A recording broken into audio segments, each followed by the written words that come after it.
ভাইয়ের আগমন শুভেচ্ছায় স্বাগতম ভাইয়ের আগমন ধানের শীষে ভর্তি নীরব পায়ে ধানের শীষে ভর্তি নীরব পায়ে সালাম দিন তারেক রহমানের সালাম দেন ধানের শীষে ভর্তি নীরব পায়ে ধানের শীষ নীরব পায়ে নীরব পায়ে ধানের শীষ ধানের শীষ নীরব পায়ে নীরব পায়ে ধানের শীষ ধানের শীষ নীরব পায়ে ধানের শীষ। বিসমিল্লাহির রহমানির রহিম। এই পর্যায়ে আমাদের মাঝে বক্তব্য রাখবেন বিশিষ্ট চলচ্চিত্র পরিচালক সাবেক ব্যবস্থাপনা পরিচালক শহীদ জিয়ার একজন আদর্শের সৈনিক জনাব ওয়াসিমুল বারী রাজীবের সাবেক সভাপতি জনাব হান্নান মজুমদার প্রধান অতিথি হিসেবে উপস্থিত আছেন ঢাকা 12 আসনের মাটি ও মানুষের নেতা শহীদ রাষ্ট্রপতি জিয়া রহমানের আদর্শের সৈনিক দেশ নেত্রী বেগম খালেদা জিয়ার জাতীয় বিএনপি অ্যাসোসিয়েশনের সংগ্রামী সাধারণ সম্পাদক পরিশ্রমী একজন তরুণ নেতা জনাব জিএম সাইদ উপস্থিত আছেন আমার চলচ্চিত্র সংশ্লিষ্ট শিল্পী কলাকুশলী ও আমার সংগ্রামী ভাইরা। আসসালামু আলাইকুম। রাজীব ভাই সম্পর্কে বলতে গেলে অনেক ইতিহাস। আমি যখন 94-এ চলচ্চিত্রে সহকারী পরিচালক হিসেবে হাতে ধরি, আমি তখন আমার ওস্তাদ নূর মোহাম্মদ পরী ক্ষমতা লড়াইয়ের মাধ্যমে তখন রাজীব ভাইয়ের সাথে আমার পরিচয় হয় এবং তিনি জানেন আমার বাড়ি বরিশালে, তার বাড়ি বরিশালে এবং আমি ছাত্রদল করা থেকে আমি চলচ্চিত্র জগতে আসি। তার পর্যায়ে আমি বক্তব্য রাখার জন্য অনুরোধ করছি আমাদের আর এক প্রকার চলচ্চিত্র পরিচালক আজকে আলোচনা সভায় সম্মানিত বিশেষ অতিথি জনাব আবুল কালাম আজাদ। আসসালামু আলাইকুম ওয়া রাহমাতুল্লাহি ওয়া বারাকাতুহু। 21তম মৃত্যুবার্ষিকী উপলক্ষে দোয়া আলোচনা সভা আজকে প্রধান অতিথি আমাদের প্রান্তীয় নেতা স্যারের আমার পরিচয় নাই, যদি আমি স্যারের কাছে যাইনি, স্যার সুমনি রক্ষার কাছে আমি স্যারকে বলবো আপনার ভালোবাসা, আপনার নেতৃত্ব বিএনপিকে যে উচ্চ আসনে নিয়ে গেছে, যার জন্য ভালো আসনে যে আপনি নির্বাচন করছেন, আমি এত খুশি হয়েছি যে স্যার আমি চাইছিলাম মিছিল ভেবে আমি চাইবো আপনারা যে এলাকায় আছেন, ভোটার আছেন, আত্মীয় স্বজন আছেন, আমার এই প্রাণপূর্ণ নেতাকে অবশ্যই জয়যুক্ত করার জন্য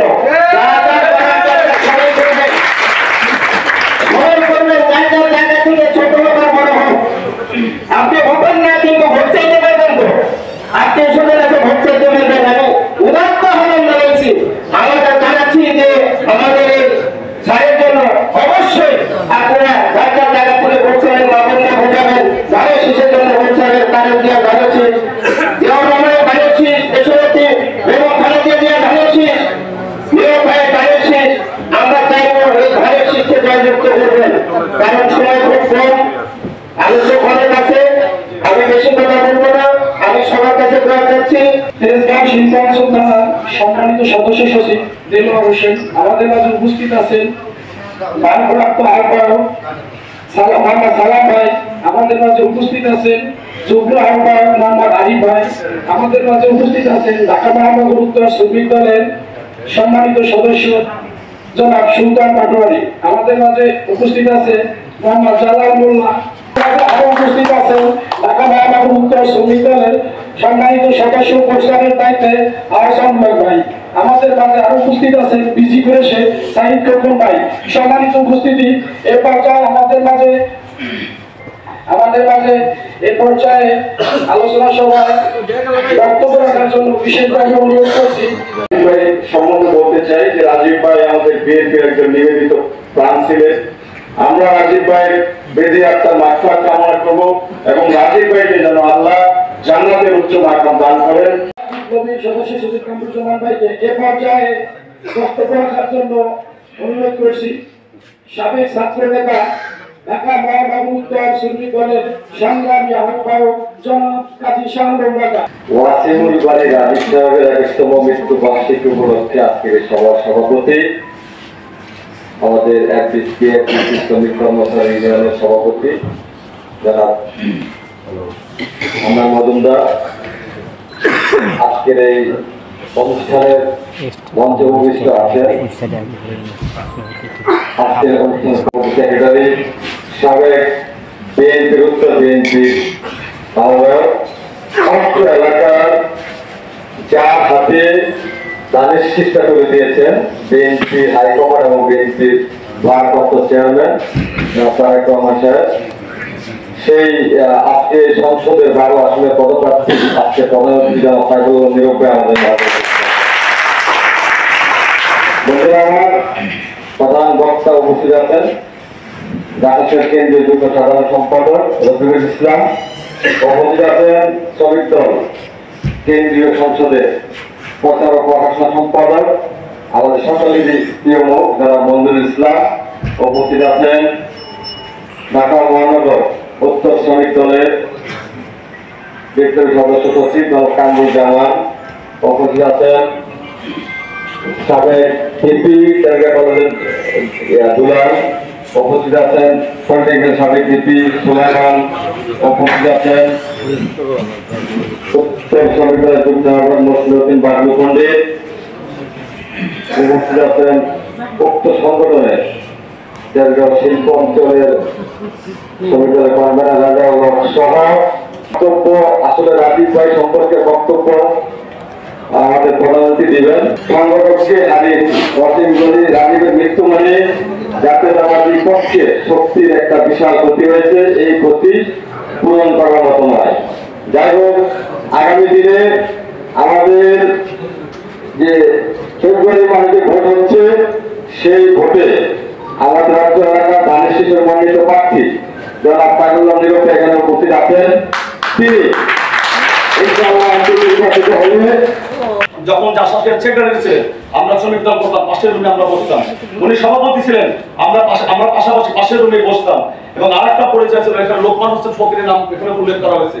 লোকমান হোসেন ফকির আমার আত্মীয়, আমার আব্বা, এবং লোকমান হোসেন ফকির বাংলাদেশের ২১টা পরিবার ছিল তখন ধনিক পরিবার, সেই ধনিক পরিবারের সন্তান ছিলেন লোকমান হোসেন ফকির, আব্বাসউদ্দিন ফকির। জিয়াউর রহমান সাহেবের ডাকে ১৯৭৯ সালে এটা আজকে তিনি সালাম কিন্তু সুলতান সালাউদ্দিন টুকরা নেতৃত্ব করেন আমার পাশের যে এলাকাটা, ওই এলাকায় ওনারা এমপি ছিলেন। আব্বাসউদ্দিন ফকির সাহেব, আব্বাস ফকিরপুর তখনকার সময় কলকাতা লন্ডন থেকে বড় বড় যে সমস্ত ব্যবসায়ীরা যারা আসতেন এই ফকির পরিবারের সাথে সম্পৃক্ত ছিলেন। ৯০ যে আন্দোলন, এই আন্দোলনে আর্থিকভাবে যতগুলো মানুষ বিএনপিকে সহযোগিতা করেছিল ১৯৮৬ সাল, আজকে বিএনপি চেয়ারপারসনের উপদেষ্টা আমাদের কথিত দশা একজন সাবেক আমলা আমাদের আজকে বিএনপির যে গুরুত্বপূর্ণ দায়িত্ব পালন করতেছেন, উনি যখন করেছিলেন দলগতভাবে ব্যক্তিগতভাবে সমষ্টিগতভাবে কতটুকু তার জন্য আমরা করতে পেরেছি সেটা আজকে নিজের বিবেকে যদি আমরা প্রশ্ন করি তাহলে কিন্তু কথাগুলো বেঁচে আসবে। আমি আপনার কাছে অনুরোধ থাকবো, চলচ্চিত্র জগতে যারা আমরা এখানে আছি তাদের প্রত্যেককে যাতে আমরা যারা এখানে কাজ করতে বিগত সময় আমরা আমাদের পক্ষ থেকে সমাজের পক্ষ থেকে বিশেষ করে এই যে আমরা আশা করবো রাজীব ভাইয়ের যে আত্মত্যাগ, সেই আত্মত্যাগকে আমরা পালন করে আমাদের রাজীব ভাইয়ের সহ রাজীব ভাইয়ের মতো যারা আছেন প্রত্যেকের পাশে বাংলাদেশ জাতীয়তাবাদী দল এবং আমাদের আরো ভাই আমাদের নীরব ভাই পাশে থাকবে আশাবাদ ব্যক্ত করে সকলকে ধন্যবাদ জানিয়ে আমি আমার কথা শেষ করছি। আল্লাহ হাফেজ।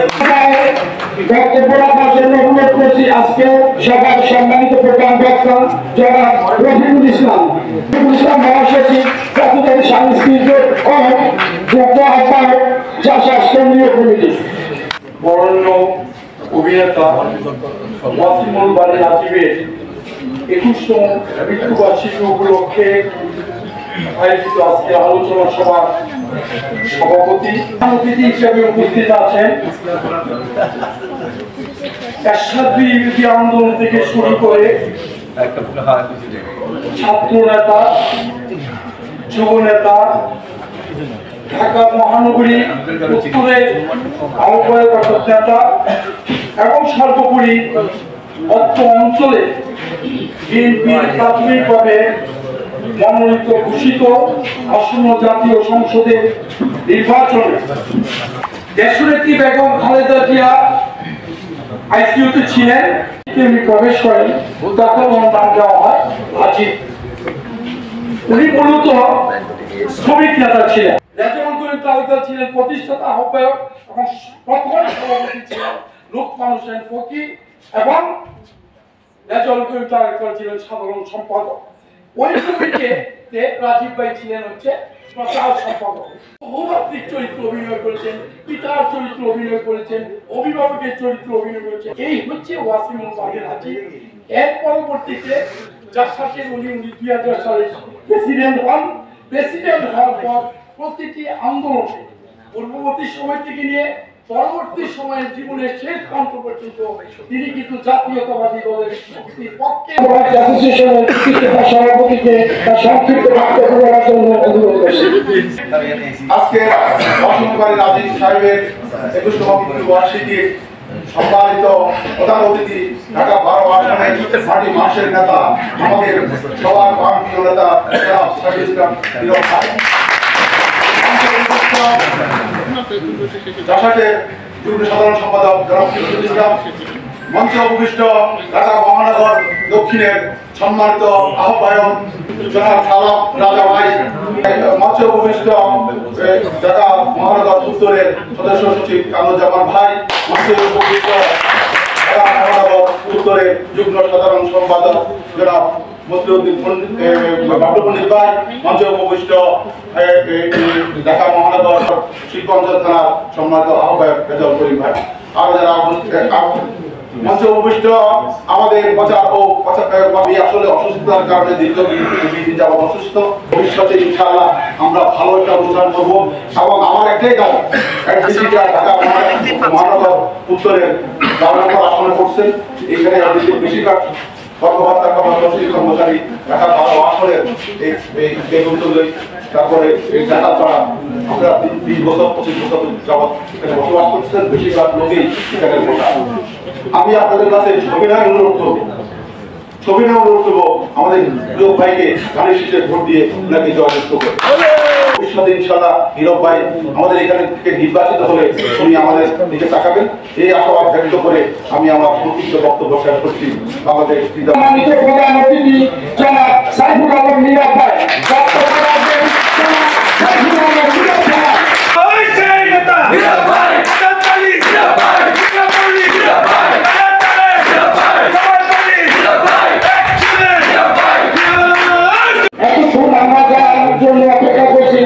আমাদের প্রিয় নেতা ঢাকা 12 আসনের ধানের শীষ মনোনীত প্রার্থী মাটির মানুষের নেতা আজকে সবার সম্মানিত প্রধান অতিথি জনাব সাইফুল আলম নীরব ভাই বক্তব্য রাখবেন।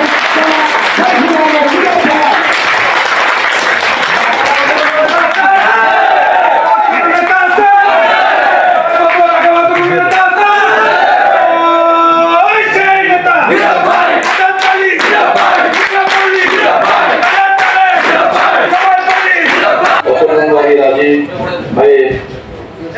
আজকে স্মরণ সভার সভাপতি উপস্থিত, আজকের অনুষ্ঠানের আমন্ত্রিত নেতৃবৃন্দ উপস্থিত, এপিসি কর্মচারী সমস্ত ভাই বোনেরা, আসসালামু আলাইকুম। আজকের এই অনুষ্ঠানের প্রথমে আমি আমার প্রান্তীয় নেত্রী, বাংলাদেশের 3 প্রধানমন্ত্রী, বাংলাদেশের সবচেয়ে জনপ্রিয় নেত্রী অসুস্থ, তিনি হাসপাতালে আছেন, তার জন্য দোয়া চাচ্ছি, আল্লাহ পাক যেন তাকে সুস্থ করে আমাদের মাঝে আবার ফিরিয়ে দেন। এফডিসির পাশে আমার জন্ম, এফডিসির পাশে আমি বড় হয়েছি। এখানে অসংখ্য রাজীব ভাইয়ের আজকে স্মরণ সভা, আমার তার সাথে আমার খুব একটা দেখা হয়নি, বাট উনি যখন এই এলাকায় এমপি ছিলেন এফডিসির, আমি তখন মহানগর যুবদলের সাধারণ সম্পাদক ছিলাম। আমাকে একদিন হঠাৎ করে রাজীব ভাই ফোন করে বললো, নীরব তুমি তো আমার দেশের ছেলে, এলাকার ছেলে, তুমি একদিন আসলে না বসা আমার জোরে চা করবে, চা খেতে হবে। তো আমি বললাম ভাই আমার দাদার বাড়ি যেখানে হোক না কেন আমার জন্ম তেজকে আমি তেজকে ছেলে, আমার এখানে চাকরি আসতে হবে, আমি কিন্তু আসতে পারিনি। চিনি। পরবর্তী বলতে আসতে পারিনি বলতে আমি ইচ্ছা করে আসিনি, মানে এফডিসি আমি খুব একটা আসি না। তারপরের দিন আবার সন্ধ্যাবেলা আমার ফোন দিল, তুমি তো আসতে না ভাই, আমার একটু চা খাও। তো আসলাম তার আগে চা খাওয়ার জন্য, তখন আগে কি বলতে মহানবী সাধারণ সম্পাদক তিনি একটা সমস্যার কথা বললেন, সেটা হলো তৎকালীন সমাজে চাষাস মহানগরীর সভাপতি ছিলেন সালাউদ্দিন সানা, তারপরে বরিশাল, তার রাজীবের খুব কাছের লোক। আমার আছে ছোট ভাই, আমার তো এখানে কিছু সমস্যা আছে, রাজীবের মতো ব্যক্তিত্ব, চলচ্চিত্র রাজীবের মতো ব্যক্তিত্ব এবং বিশেষ করে যার শেষে রাজীবের মতো ব্যক্তিত্ব কিন্তু আর ফিরে পাবো কিনা সন্দেহ আছে। তাকে বলতে চাই, রাজীব ভাইকে স্মরণ করে আমরা রাজীব ভাইয়ের মতো এই এফডিসি একটি নেতৃত্ব চাচ্ছি, যেন যে এই এফডিসিকে সুন্দরভাবে এবং সঠিকভাবে এই প্রতিষ্ঠানকে ধরে রাখবে, এই প্রতিষ্ঠানকে গড়ে তুলবে। আগামী ফেব্রুয়ারি মাসে জাতীয় সংসদ নির্বাচন হবে।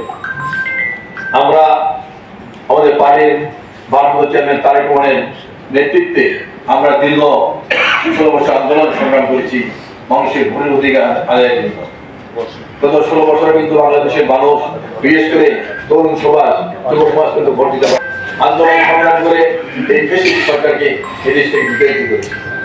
শুধু ফ্যাসিস্ট সরকারের প্রধান নয়, সাথে সাথে ফ্যাসিস্ট সরকারের সমস্ত মন্ত্রী, সমস্ত এমপিরা, এমনকি বাংলাদেশের জাতীয় সংসদের জাতীয় মসজিদের খতিব সব কিন্তু চোরের মতো পালিয়ে গিয়েছে। অর্থাৎ বাংলাদেশের সমস্ত অঙ্গনগুলা, প্রতিষ্ঠানগুলা এই ফ্যাসিস্টের নিয়ন্ত্রণে ছিল। এই কারণে কিন্তু জাতীয় মসজিদের খতিবও পালিয়ে যেতে বাধ্য হয়েছে। তো ভাই বোনেরা, আজকে আমরা এই ফ্যাসিস্ট থেকে মুক্ত হয়েছি। আমরা আশা করি আগামী নির্বাচনে বাংলাদেশের তরুণ সমাজ যাকে পছন্দ করে তাকে ভোট দিতে পারবে। কিন্তু আজকে হঠাৎ করে দেখতে পাচ্ছি একটি দল, একটি গোষ্ঠী আজকে সেই নির্বাচনকে বানচাল করার জন্য চক্রান্ত করছে, ষড়যন্ত্র করছে। আপনারা দেখুন, 5ই আগস্টের ফ্যাসিস্টের পতনের পরে একটি দল তারা ঘোষণা দিল সংস্কার শেষ না করে নির্বাচন করা যাবে না। তাহলে কি নির্বাচন হবে না? আপনারা এখানে যারা এফডিসিতে চাকরি করেন, যেসব ভাই বোনেরা, এই এফডিসি আজ থেকে 30 বছর আগে যদি তাকান, এখনো যদি তাকান, সংস্কার কি শেষ হয়েছে? সংস্কার শেষ হয়নি, সংস্কার চলতেই থাকবে। আমি এফডিসি অনেকের সাথে আমার ব্যক্তিগত সম্পর্ক ছিল, যেমন মনে করেন কালীহাট ভাই এক সময় ইত্যাদি এলাকায় ছিল, সেই এলাকায় একজন প্রথম সহকারী পরিচয় ছিল, সে বিজেপি কোয়ার্টারে সে থাকতেন। একজন ডিস্ট্রিক্ট ডাইরেক্টর ছিল মোহাম্মদ বশির, সব বিজেপি কোয়ার্টারে থাকতেন।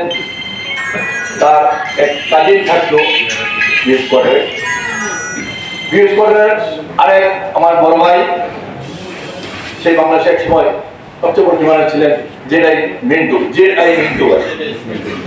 মিন্টু ভাই ছোট ভাই পিন্টু, সে আমার বন্ধু, সেও কিন্তু দেশে একজন ক্যামেরাম্যান ছিলেন। বাট জেআই মিন্টু ভাই ছিলেন বাংলাদেশে একজন শ্রেষ্ঠ ক্যামেরাম্যান। আমাদের এখানে বসা আছেন দুইজন ছোট ভাই, যারা এক সময় এফডিসিতে সবাই চিনত, তাকে সবাই গেদা বিপ্লব হিসাবে চিনত। গেদা বিপ্লব তার এক সময় এফডিসিতে তাদের সবার সাথে সম্পর্ক ছিল। ঠিক জসিম মারা জন্ম হয় 1-1.5 মাস আগে। আমাকে হঠাৎ করে আমার এক সাংবাদিক বর্গ ফোন করলো, এখানে একটি ক্রীড়া অনুষ্ঠান আছে, বলতে পারছে না, ভয় পাচ্ছে। আমার সিনিয়র ভাই, আপনারা অনেকেই ব্যাংকের সামনে মোসাদ্দেক আলী ফালু ভাই বড় ভাই নুরু ভাই। তুমি না আসলে তো অনুষ্ঠানটা করতে পারবে না। যাই না ভাই, তোমাকে আসতেই হবে। আমি তোমাকে ইনভাইট করলাম, আসলাম। অনুষ্ঠানটি হলো অনুষ্ঠান সকল নায়করা ছিল। আমি জসিম ভাই আমার সাথে ছিল, রুবেল আমার সাথে শুনবো হলো। নায়ক মান্না যখন কোনো কাজ থাকতো না, গাড়ি টান দিয়ে এই বেগম বাড়ি দীপিকার করে চলে যেত। হঠাৎ করে মান্না ভাই আসতে কয়েকদিন ভাই আপনার সাথে আড্ডা মারতে আসছি, কোনো কাজ নেই। সোলেমানের সাথে, বিপি সোলেমানের সাথে কাজ নাই, এফডিসিতে চলে আসছে গাড়ি টান দিয়ে বেগম বাড়ি দীপিকার মোড়ে। আপনার সাথে চা গিয়েছে, আপনার সাথে আড্ডা মারতে আসছে। এই যেমন ফ্রেন্ডশিপ সম্পর্ক, এটা ছিল আমাদের এফডিসির সাথে আমাদের এলাকার সবার সাথে একটা ব্যক্তিগত সম্পর্ক ছিল। এখানে অনেক বসে আছেন অনেক ভাই যারা এফডিসির পাশে জন্মগ্রহণ করছে, ঠিক এফডিসি গেটের পাশে জন্মগ্রহণ করেছেন। আমার এক ভাই, আমার বন্ধু নাসির আছে এখানে, তার জন্মই এফডিসি গেটের পাশেই, এই যে এখন নতুন গেটটা, এই গেটের পাশেই তার জন্ম নাসির। আগামী দিনে যদি বিএনপি ক্ষমতায় আসে তাহলে এই এফডিসির যে সকল সমস্যা আছে সব সমস্যা সমাধানের জন্য আমরা চেষ্টা করব।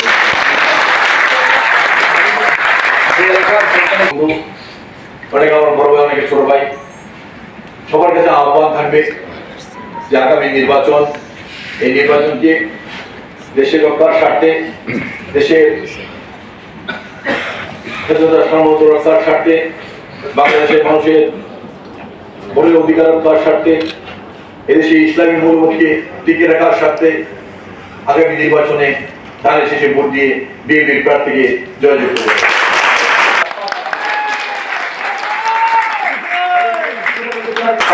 দেখুন, আজকে যে দলটি আজকে নির্বাচন বানচাল করার জন্য সরাসরি বলতে পারছে না, বাংলাদেশের পতাকা চাইনি, এমনকি যুদ্ধের সময় পাক হানাদার বাহিনীকে সহযোগিতা করে বাংলাদেশের লক্ষ লক্ষ বাহিনী হত্যা করেছে, পাক হানাদার বাহিনীকে সহযোগিতা করে লক্ষ লক্ষ মামুনের উজ্জ্বল নষ্ট করেছে। সেই দল থেকে বাংলাদেশে শান্তি চাবে, ভালো চাবে, সে তো ওই দলের তো আমাদের সাথে হতেই চায়নি, না বলতে হবে। এই দলটি তাদের দলের নামের আগে ইসলাম ব্যবহার করে, কিন্তু তারা মুখে বলেন ইসলামের বিরুদ্ধে। এই দলটি আমাদের প্রিয় নবী হযরত মুহাম্মদ সাল্লাল্লাহু আলাইহি ওয়াসাল্লামের বিরুদ্ধে কথা বলেন। এই দলটি আমাদের প্রিয় নবী হযরত মুহাম্মদ সাল্লাল্লাহু আলাইহি ওয়াসাল্লামের প্রথম স্ত্রী বিবি খাদিজার বিরুদ্ধে কথা বলেন। এই দলটি কিছু কিছু নেতা রোজা পূজা একাকার করে দিচ্ছেন, পূজাকে রোজার সাথে তুলনা করছেন। এই দলটি কিছু কিছু নেতা আমাদের আজাদ এবং হিন্দুদের উলুদের সাথে তুলনা করছেন। এই দলটির একটি নেতা বলেন, আমি কোরআন শরীফ অনেকবার পড়েছি, কোরআন শরীফের 53 জায়গায় ভুল আছে। কেন করছেন? পার্শ্ববর্তী রাষ্ট্রকে এবং একটি গোষ্ঠীকে খুশি করে ক্ষমতা দেওয়ার জন্য, ক্ষমতা দেওয়ার জন্য তারা ইসলামকে ব্যবহার করছে, ক্ষমতা দেওয়ার জন্য তারা ইসলামকে ধ্বংস করে দিচ্ছে। আমরা তো এসব ফ্লোর কখনো শুনিনি, দেখিও নি কেউ দিতে। হঠাৎ করে কিভাবে আসলো কিছু দালাল যারা ওই রাষ্ট্রকে ঘোরার সেন্টিমেন্ট, তরুণদের সেন্টিমেন্ট হবে। বন্ধুরা, আমি আমার বক্তব্য দীর্ঘায়িত করবো না, কারণ যখন আমাদের সময় প্রায় শেষ হয়ে যাচ্ছে, সবাই ক্ষুধার্ত। আমি শুধু একটি কথা বলতে চাই, আমরা এদেশের স্বাধীনতার সার্বভৌমত্ব রক্ষার জন্য, এদেশের ইসলামী মূল্যবোধকে রক্ষার জন্য বাংলাদেশের তরুণ সমাজ, যুব সমাজকে এগিয়ে আসতে হবে। আজকে তরুণ সমাজকে ধ্বংস করে দিচ্ছে। বাংলাদেশের ইতিহাসে কখনো শুনেছেন মিছিলের ভিতরে গালি দেওয়া? যেসব শব্দ মুখে আনা ঠিক নয়, এসব শব্দ ব্যবহার করে মিছিলে জাতীয় নেতৃবৃন্দকে বিরুদ্ধে স্লোগান দিচ্ছে। এটা কিসের আলামত? আমরা মনে করি একটি তরুণ আমাদের দেশের তরুণ সমাজকে ধ্বংস করে দিচ্ছে। আহ্বান থাকবে, আমি আপনাদের সন্তান হিসাবে, আপনাদের ভাই হিসাবে, আপনাদের বন্ধু হিসাবে, আপনাদের বড় ভাই হিসাবে আমি আপনাদের দোয়া চাই, সহযোগিতা চাই, দানের সেই একটি ভোট চাই। একত্রে এই ঢাকাকে করবো সেই প্রত্যয় ব্যক্ত করে আমি আমার বক্তব্য শেষ করছি। খোদা হাফেজ। বাংলাদেশ জিন্দাবাদ।